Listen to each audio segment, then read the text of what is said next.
warahmatullahi wabarakatuh. Perkenalkan, nama saya Gatot Erlangga. Saya dari kelas 12 IPA 4. Di sini saya akan menjelaskan sintesis protein.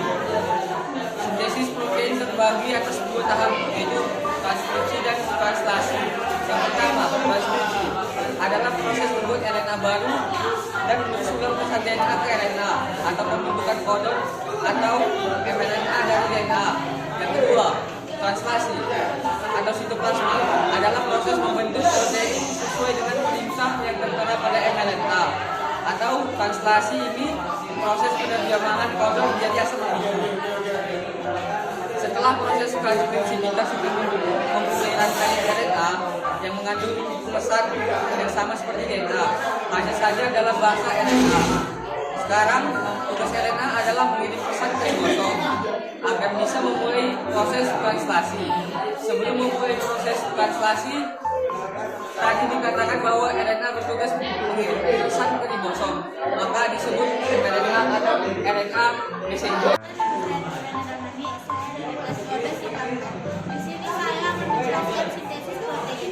Sintesis protein terbagi atas dua tahap, yaitu satu transkripsi, dua translasi. Yang pertama, transkripsi atau protein adalah proses membuat RNA baru yang menulis ulang pesan DNA ke RNA atau pembentukan kodon atau mRNA dari DNA.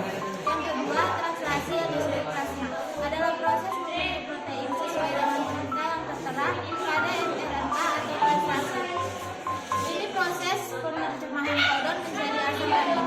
Setelah proses translasi, kita sudah mempunyai rangkaian RNA yang mengandung pesan yang sama seperti DNA, hanya saja dalam bahasa RNA. Sekarang tugas RNA adalah mengirim pesan ke ribosom agar bisa memulai proses translasi. Sebelum memulai proses translasi, tadi dikatakan bahwa RNA bertugas mengirimkan pesan ke ribosom, maka disebut mRNA atau RNA messenger. Perkenalkan, nama saya Dimas Adi Fadil dari kelas 12 IPA 4 dari SMA Negeri 6 Batang Siaga. Di sini saya akan menjelaskan tentang sintesis protein. Sintesis atau sintesa protein terbagi atas dua tahap, yaitu transkripsi dan translasi. Yang pertama, transkripsi terjadi di nukleus, adalah proses membuat RNA baru dan menulis ulang pesan DNA ke RNA atau pembentukan kodon atau mRNA dari DNA. Yang kedua, translasi atau sitoplasma adalah proses membentuk protein sesuai dengan perintah yang tertera pada mRNA atau translasi ini proses penerjemahan kodon menjadi asam amino. Setelah proses transkripsi, kita sudah mempunyai rantai RNA yang mengandung pesan sama seperti DNA. Hanya saja dalam bahasa RNA, sekarang tugas RNA adalah mengirim pesan ke ribosom agar bisa memulai proses translasi. Sebelum memulai proses translasi, tadi dikatakan bahwa RNA bertugas mengirimkan pesan ke ribosom, maka mRNA atau RNA messenger.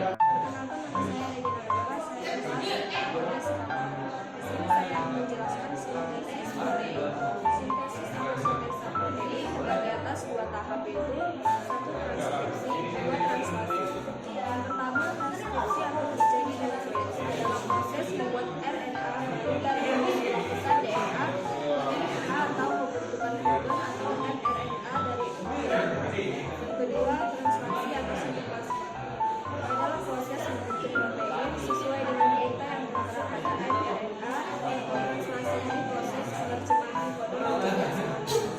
Setelah proses transkripsi, kita sudah mempunyai RNA pesan yang sama seperti DNA, hanya saja dalam bahasa RNA. Sekarang, RNA adalah mengirim pesan ke ribosom agar bisa memulai proses translasi. Sebelum memulai proses translasi, tadi dikatakan bahwa RNA bertugas mengirimkan pesan ke ribosom, maka disebut mRNA atau RNA messenger. Yang dari kelompok kami, terima kasih.